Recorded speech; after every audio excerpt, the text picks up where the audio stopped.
Sometimes evil creeps into our lives. I just didn't trust him and didn't think that he belonged in the home. He's dangerous. He's dangerous, he said to me. And sometimes it's invited. John Adair didn't want strangers in the house. Imagine walking into your own house and fearing for your life. He said, he's back.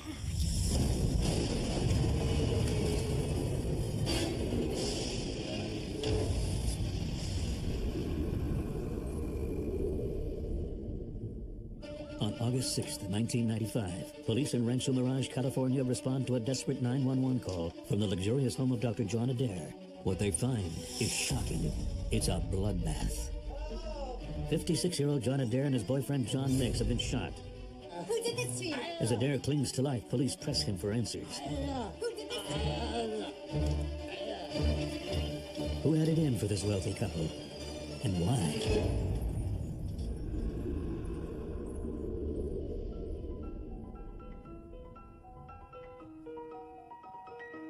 John Adair first moved to Rancho Mirage from Philadelphia with his longtime partner, Bob Tucker.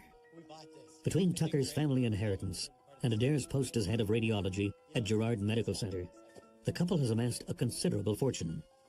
Thank you for being part of this. We've worked so hard to be accepted. And they like to share it with children in need by offering them a place in their home.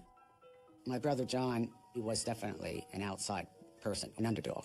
I think he thought that I can help them, I can be with them, so that they don't go through the same things that I did. I think he knew what it was like to feel other, to feel outcast, and to try to find a place for himself in society. I met John Adair when I was fairly young. I was about 15 years old, and I met him when I was going through some family problems. He knew that I was living on couch to couch at the time because of my family situation, and he offered to give me a place to stay. When he heard that my father had said, oh, you can't go to the prom because we're poor, I mean, the first thing that John Adair said was, ridiculous. We're going to the store, we'll buy you a suit. You're going to the prom. And he was a really give from the heart kind of guy. Of the 18 kids they fostered, John Adair and Bob Tucker form a particularly close bond with 15-year-old Tommy Maroney, who they rescue from the streets of Philadelphia. Tommy was the challenge. He was rough. John Adair met him years before in Philadelphia, and I knew his mother, knew his family, but she just wasn't able to provide what he needed, and so, you know, he really had trouble in school, and he really couldn't read very well. John Adair got these young adults, and he took them from nothing and molded them into great people, and I think he saw that he could do that with Tommy. And so in 1989, John Adair and Bob Tucker realized their dream of having a family by officially adopting Tommy. Maybe? That was the empty spot in his life, was that he wanted to have a child. He always felt this terrible guilt that his mother didn't really accept him for what he was and his lifestyle. So at one point, I think he had a longing to have an heir. He wanted somebody that would carry his name. And he could say, as when we all got together, my son's doing this, my daughter's doing this. He got me. John Adair and Bob Tucker buy their new son, now 21, a small condo in neighboring Palm Springs. But Tommy spends most of his time in their new Rancho Mirage dream home. It's a sprawling, luxurious house with a swimming pool and a separate wing for guests. Tommy takes to his new California lifestyle. Tommy acquired the taste of wealth, and his biggest fear was going back onto the street. Tommy may like the high life, but Bob Tucker and John Adair insist he get a job. They set him up with a pool cleaning business. When they moved to California, they got him a job doing swimming pools, and that didn't take because there was a four-letter curse word that Tommy didn't like. W-O-R-K. Work. Look, guys, how about hiring someone to do this? But isn't this what we set you up in business to do? Yeah, well, I don't know what's wrong. I can't fix it. Look, just hire someone, okay? I'm out of here. When John Adair would try to set Tommy up in something, I mean, it was very, very short-lived. The way I understood it was that John Adair had a vision for Tommy of having a normal life, and he was driven to make that vision be reality. He had hoped to have Tommy have his own business. He had bought him a hot dog cart, and Tommy did not like to go to work. So that didn't work out so well. John Adair told me that his biggest sadness was that he couldn't take the street out of Tommy, no matter how hard he tried. But soon, Tommy's lack of motivation is overshadowed by tragedy. In January 1991, after 30 years together, Bob Tucker succumbs to AIDS. John Adair is devastated. Friends and family worry that he may not recover from the loss. It was the end of two lives. The end of Bob Tucker's and the end of my brother, John. I never saw someone grieve as much as he did. They had a kinship that you're lucky to find in any person. His world had just ended. Essentially, he had lost his compass. John's world will never be the same.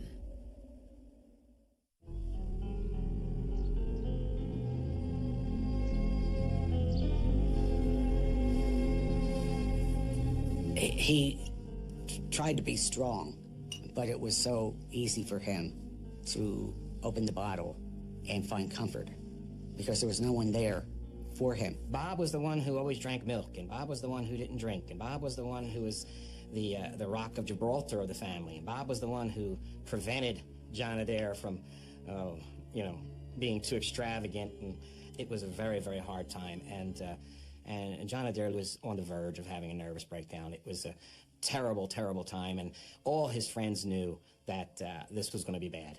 I was worried about him. Sometimes he'd call me and he sounded a little funny, and I said, "Why do you sound like that?" And he just, I miss Bob,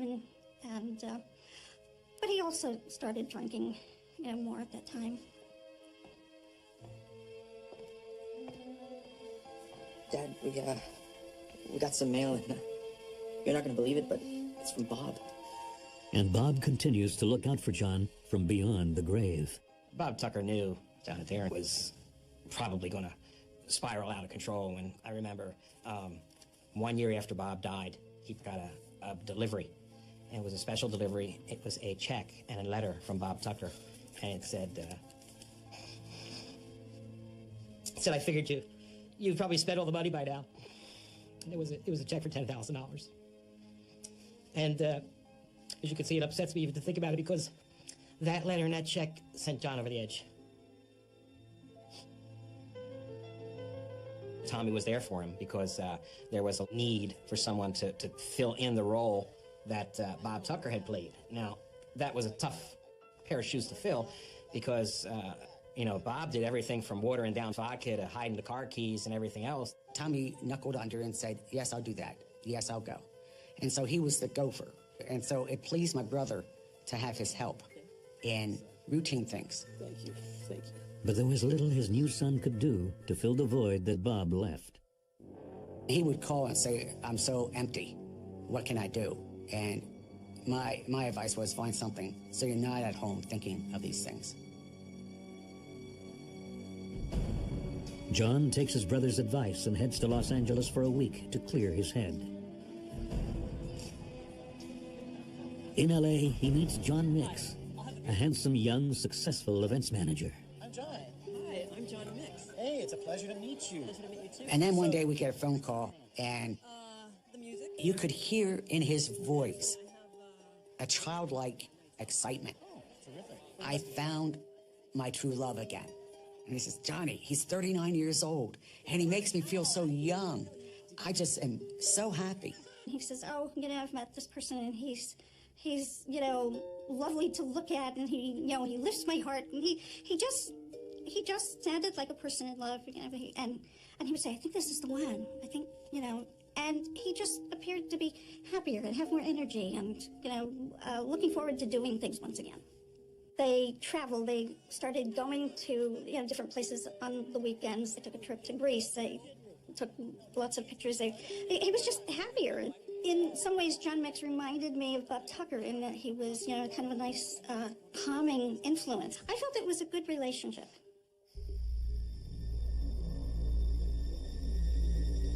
But not everyone is happy about the new couple. With Adair spending more and more time with John Mix, Tommy, now 24, is left at home alone to tend to the Rancho Mirage mansion. Hello? May I speak to Dad? It's your son. Okay. Hey, Tommy, how's it going? Listen, Dad. The shower's broken again. You've been gone for weeks, and we need someone here to fix it.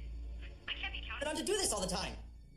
John Adair and John Mix were having fun and enjoying themselves, and Tom Adair was keeping up the house while they were gone. I think that Tommy was getting tired of coming there and being like the gopher guy for everything needed to be done. You know, Tommy felt as though they call me when they need something, but then they talk about me and badmouth me when I'm not there. And Oh, for sure, for the sales? What you got? What you got? Oh, yeah. Terrific. I need to remember me? Son, you startled me. I'm sorry. How are you? Come, give your dad a hug. Come on. John Mix is put out by Tommy's presence. It was definitely a third wheel. If you want to come home and have a glass of wine with the person you love and a romantic dinner, here's Tommy, playing the music and walking through, and it was definitely not what he wanted. And I think they started butting heads together. What he saw when he came was someone who was getting John Adair drunk. And I was just wondering if you could give me some money to fix it. John Mix wanted Tommy out of the house. You know what, Dad? That's great. Tommy, in turn, is equally suspicious of John Mix's interest in his father. Let's go out. I think there was a little bit of question among all the friends, and myself included. What's this really good-looking, young, gay guy Thanks, Dad. doing with John Adair? You know, John Adair was no beauty queen. It seemed like they were out of each other's league. Soon, suspicion and greed will turn this once happy home into a house of horrors. I just didn't trust him and didn't think that he belonged in the home. It's one thing to walk into a bad neighborhood and look around and say, we've got to get out of here. But how do you get out of your own house?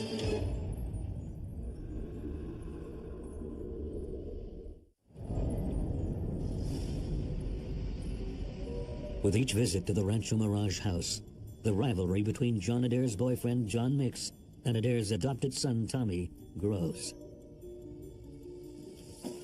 Tommy, when are you going to grow up? And stop being such a freeloading slob? Tommy starts abusing his privileges. If he ate something or drank something, he'd either leave it out or leave the dishes just in the sink. When he stayed there, he brought a girlfriend with him, and John Adair didn't want strangers in the house. Tommy would just walk in like he owned the place, and I could see by the expression on John Mix's face that he didn't care for that. He just didn't like it.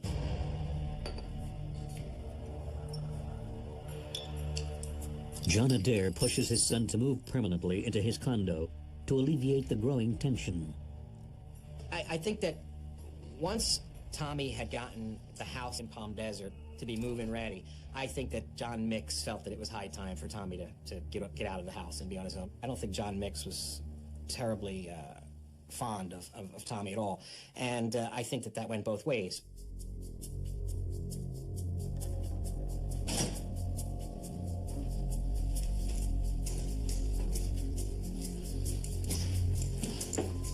Anybody here?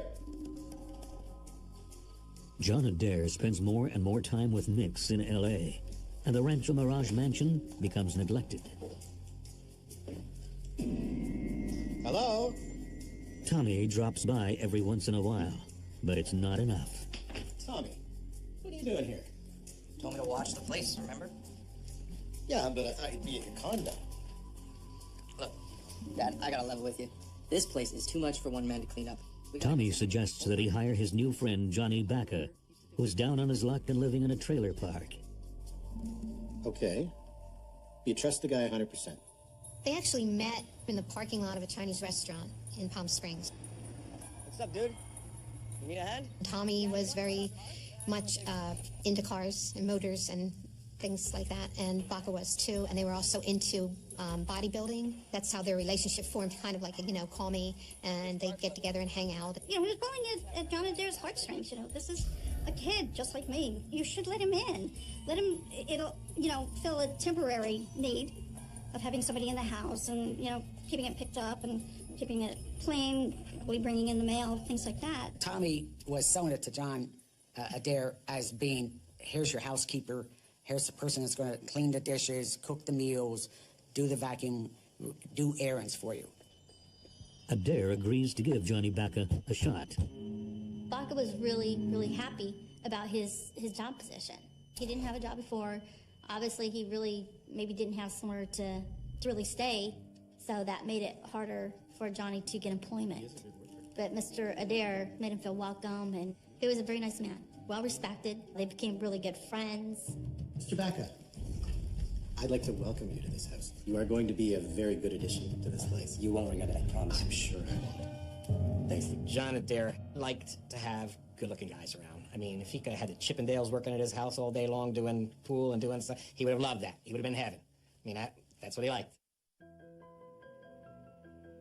But 3 weeks later, when John Adair returns from L.A. with John Mix, he realizes he may have been too hasty with his decision to have Baca move in. John, I didn't know you were here. Yes, we arrived late last night. Oh, you brought a friend. Mix is not pleased with the new addition to the household. Hi, I'm John Mix. Nice to meet you. John Mix did not like the idea of having somebody like Johnny Baca in the home. I don't believe that John Mix was used to dealing with people that were from the lower echelons of life. Just looking at Johnny Baca, you could see that there was a disconnect, that somebody like him did not belong in the home. He was the kind of person that John Adair and I would say, you better count the silver. John Mix was pressuring John Adair to get Johnny Baca out of the house. John Adair told me about it, that, that John Mix really wanted him out of the house, and sooner. It was causing tension in their relationship. When John Adair would tell me about it, I would say, well, he's right. Good kid. I agreed with him. I just didn't trust him and didn't think that he belonged in the home. Fix it, John. I will fix it. I will fix it. Others believe that Mix is just jealous of Baca. Mix was really on Adair about having Johnny Baca move, and Adair kept telling him, no, he can stay as long as he wants, because it's his house. There was no friction until Mix felt that Adair had feelings for Baca more than just a friend. Maybe Adair did something inappropriate, or maybe talking about Johnny too much, or wanting Johnny around too much. What could cause jealousy? I don't know. That's the only reason they were arguing. He was jealous of Baca.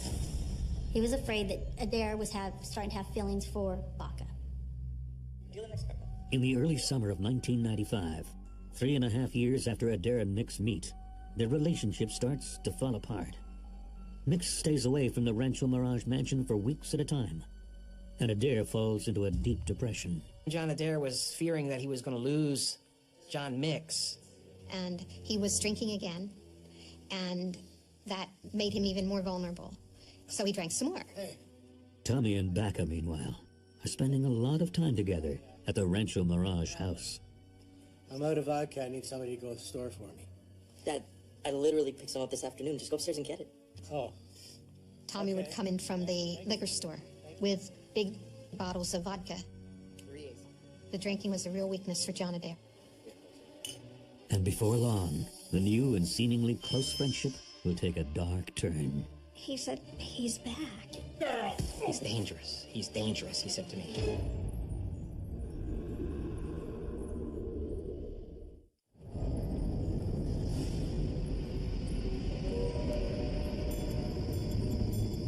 Drifter Johnny Baca continues to make himself at home at the Rancho Mirage house.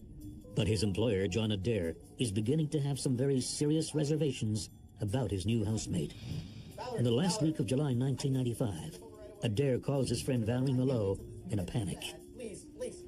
Thank you. John Adair called me, and he sounded frantic and very agitated, and he said, can you come over? And I said, yeah, you mean on the weekend? And he said, no, can you come over right now? And I said, sure, because just the way he sounded, I came over.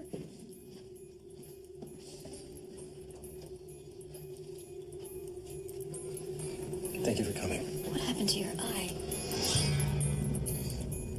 It was Baca. We had a fight. I think he was embarrassed that, he'd been beaten up so badly, and he didn't want, police in, because out here the local paper always prints the police, blotter, and he didn't want that to happen. And I think because of John Adair's relationship with John Mix, he wouldn't want John Mix to get to know this, and maybe it was a little secret. I'm gonna take care of it. Okay. I said, well, then he has to go. But he definitely, John Adair seemed fearful. Valerie convinces Adair to kick Johnny Baca out immediately. I went into Johnny Baca's room, and he didn't have much in the way of belongings. I put everything in the box. And, you know, his belongings filled one box, and I put it at the end of the driveway. It seems that his boyfriend, John Mix, is right to worry. John Adair has been keeping some secrets. I was quite shocked. And I said, what happened?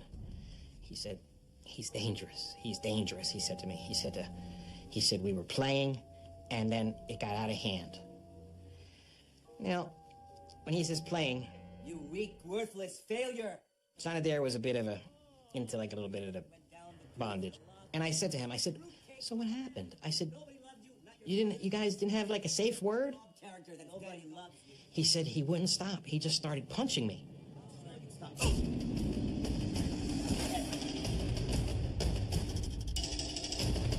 He asked him to leave. They got into a fist fight, and he got the black eye. And I could just imagine, my brother was not a fighter. He got a guy that lifts weights, is bodybuilder, tough guy, living with two people that are society people. They don't work out. They don't do anything to build muscles. They were fearful. With good reason. That night, when Baca finds his belongings on the street, he calls the police to claim he's been wrongfully evicted. Good evening, sir. Can you step outside for a second, please? Okay. You okay, sir? Yeah, I'm good. I'm good. Okay, well, anyway, this gentleman here tells me that you evicted him earlier this evening. That's kind of what happened. Right, well, according to California state law, you have to give somebody 30 days notice before you evict them. So, unfortunately, you have to let the gentleman back in the house. Because Johnny Baca received mail there, and he had this listed as his address, he couldn't be put out unless there was a 30-day notice given. See you tomorrow, Johnny. Finally, Baca agrees to go to Tommy's. For now.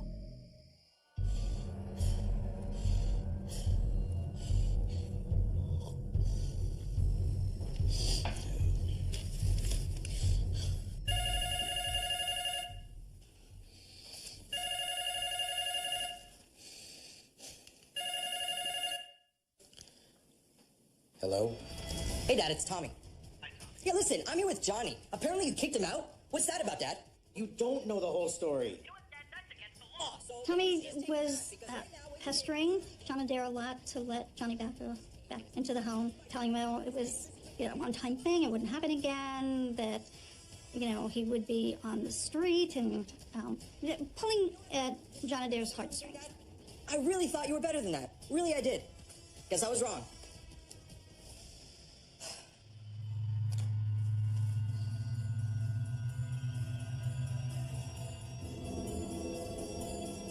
The next morning, Johnny Baca comes back. That's all you need is mail. And he was brought back into the house. By the time that all of this transpired, they were so entangled. Baca was so entrenched in the house already. It was as though he were taking over the house. And John Adair felt as though he wasn't at home in his own house.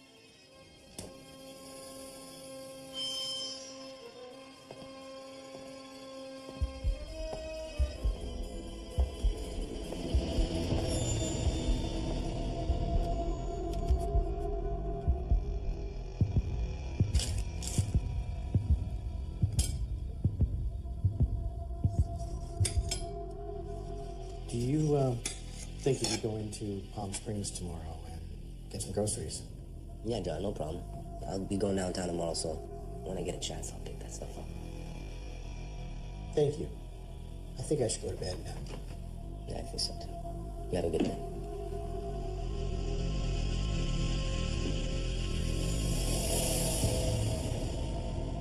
It was obvious he just wasn't a nice person, but he just had this kind of evil presence that... Imagine walking into your own house and fearing for your life. It's one thing to walk into a bad neighborhood and look around and say, we've got to get out of here. But how do you get out of your own house? he was very fearful.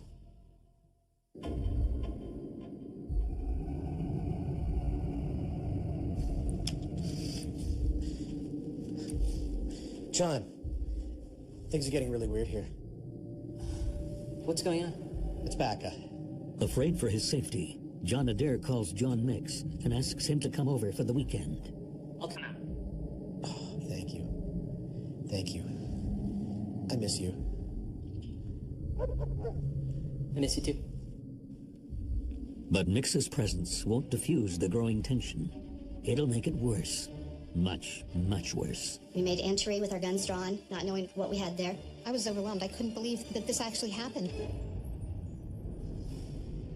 On August 6th, 1995, John Mix flies up to Rancho Mirage to spend the weekend with his boyfriend, John Adair.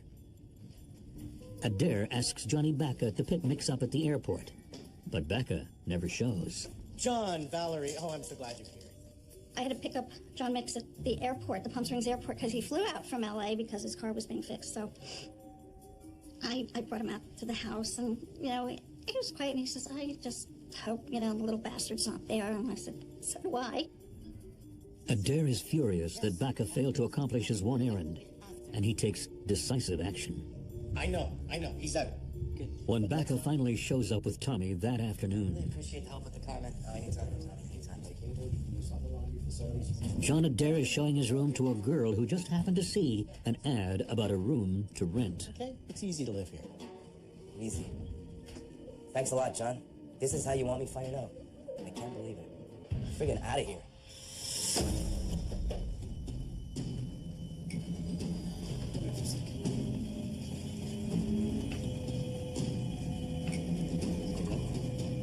Listen, apparently you're not living here anymore, so I appreciate if you can give me a ride to LA later on tonight.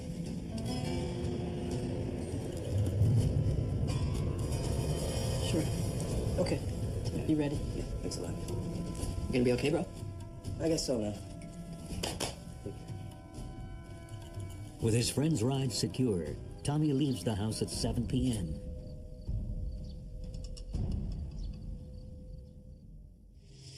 Thank you for taking me to LA. Where are you An hour later, the house spirals into mayhem. I want things to go back to the way they were.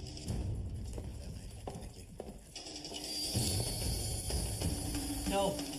No! No! What have you done? No! Oh! Oh! 911, what's your emergency?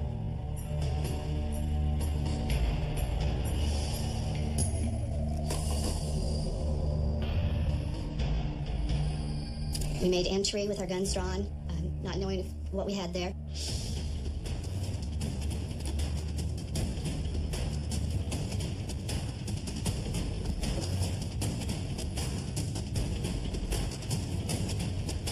What I saw when we entered was a middle-aged gentleman standing over a countertop in a kitchen with a bloody towel in his hand, holding it on his face, and a lot of blood at various places. There was another man completely unconscious, down with what appeared to be bullet wounds to his head. There was a pool of blood where John Mix was shot. There was a pool of blood by telephone where my brother was stood. And from what I understand, he was bleeding a handful like this every minute. There was a handgun on the ground, and that was what we saw when we entered. Who did this to you? I don't understand. Tell me. He made a sound that I couldn't understand because, again, his injuries were to his face, and it was very difficult to understand him. I asked him again. He made a sound that sounded like Aka. He was very anxious to tell us who had hurt him and to point us in the right direction. Ultimately, he directed one of my other deputies to the bedroom where there was an address with Mr. Baca in a dresser, and that had information with Baca's name on it.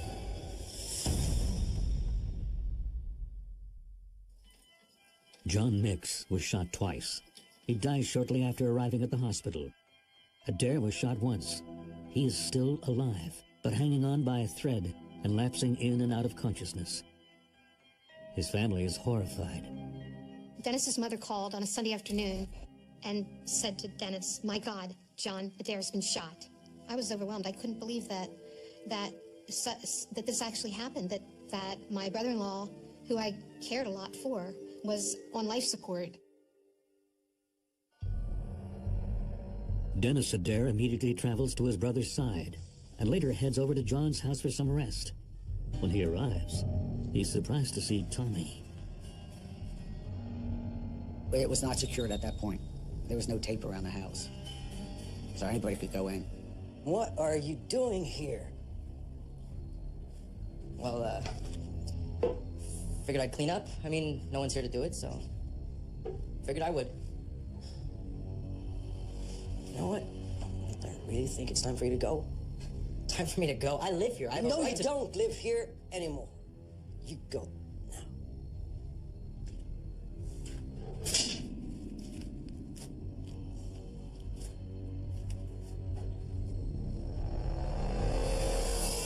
I found it very odd how he was cleaning up. It was like he was trying to hide something. Based on Adair's seeming identification of Baca, the police immediately obtain a warrant for his arrest. But he's disappeared, and law enforcement launch a manhunt to find him. As the chase gets underway, investigators suspect Baca may not have acted alone. The motive in this case was money, a will. I think that John Adair was just basically ready to cut the rope.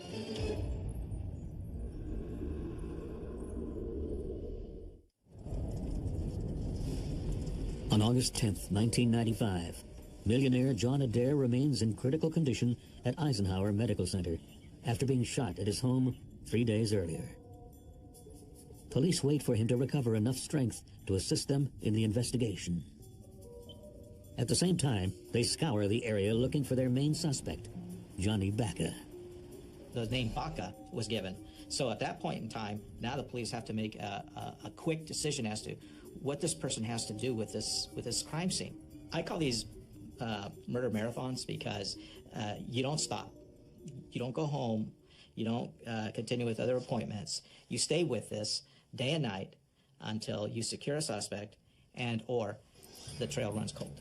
There was great concern that he could flee the country, and so it's imperative that you put all your resources and try to find him as soon as you can. Mr. Baca had stolen a car belonging to one of the victims, which eventually was found in Los Angeles County, and he was at a park in LA County, and two deputy sheriffs happened to be conducting a check of the park, and they came upon several individuals.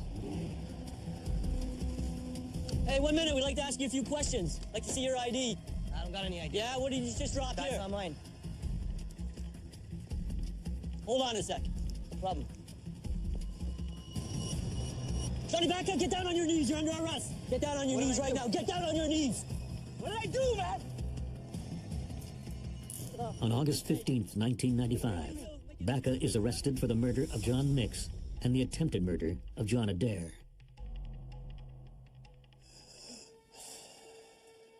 The next day, Adair succumbs to his injuries. Any hope of recovering additional details about what happened that night is lost. He was my friend of more than 30 years. I was outside my body. I mean, I was just in disbelief. It's been years and I'm still teary-eyed. Because he was such a good person. As the police continue their investigation, they begin to suspect that there is more to the murder than meets the eye. As I started interviewing witnesses, more and more information started coming out, which was now beginning to implicate Thomas Adair, the adopted son. John Adair told us that he was going to take Tom Adair out of his will because he didn't want to throw any more good money after bad, that he didn't want him to be his heir. He called me at work. He was saying, I'm sure I'm making changes in my will, and first step is I want to take him off the insurance policies. So I think that John Adair was just basically ready to cut the rope. Some people think that Tommy was perhaps the mastermind behind the death of Mix and Adair. When we started learning that Thomas Adair was the adopted son, and his connection to the family there and where he was living, and then information was becoming greater in Thomas Adair's involvement in the possibility that this murder was planned. Manuel Lopez even speculates that Tommy may have had a motive.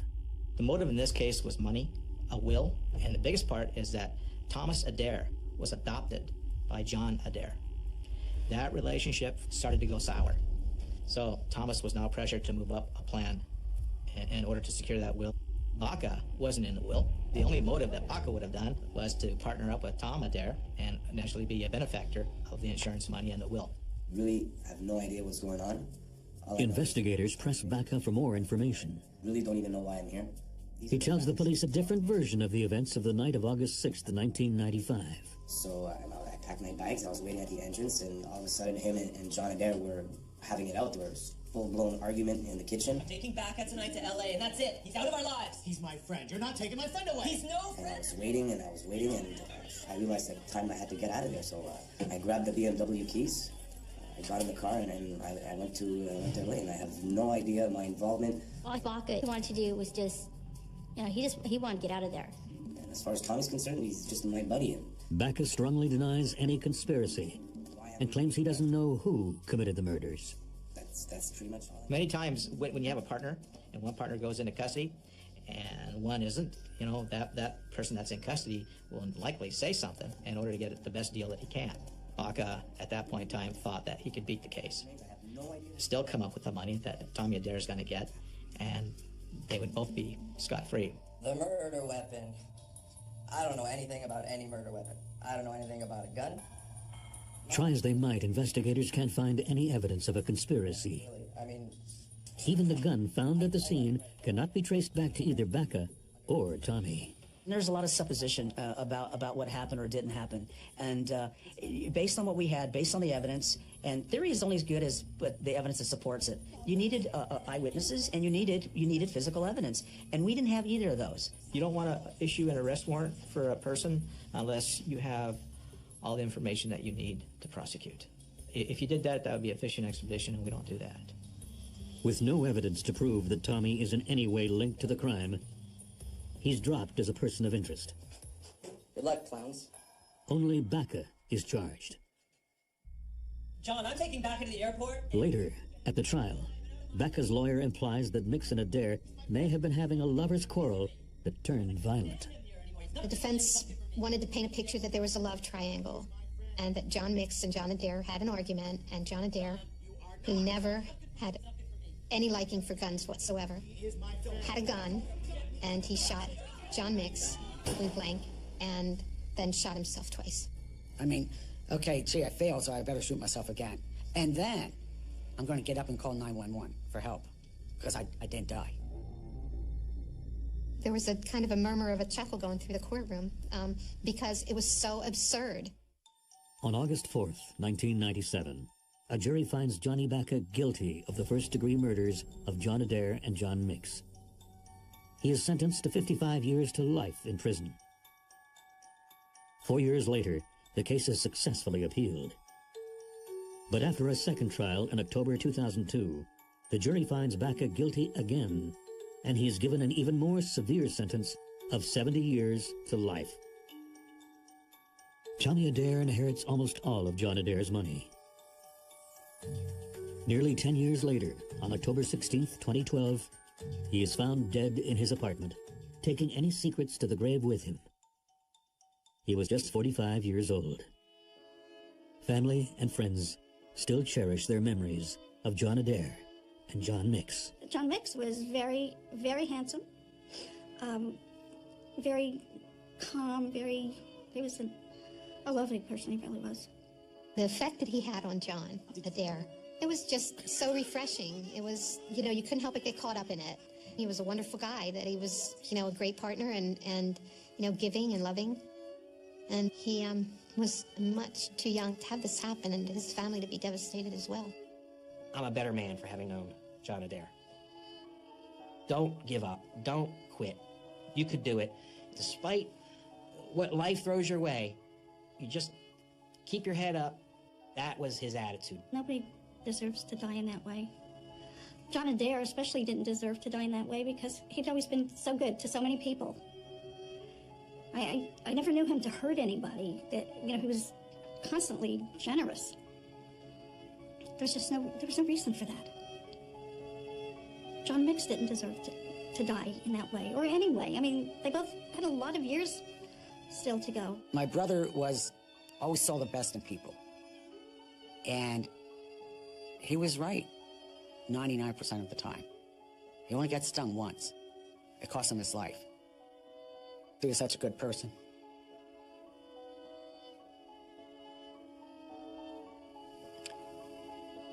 He did no harm. He was a loving person.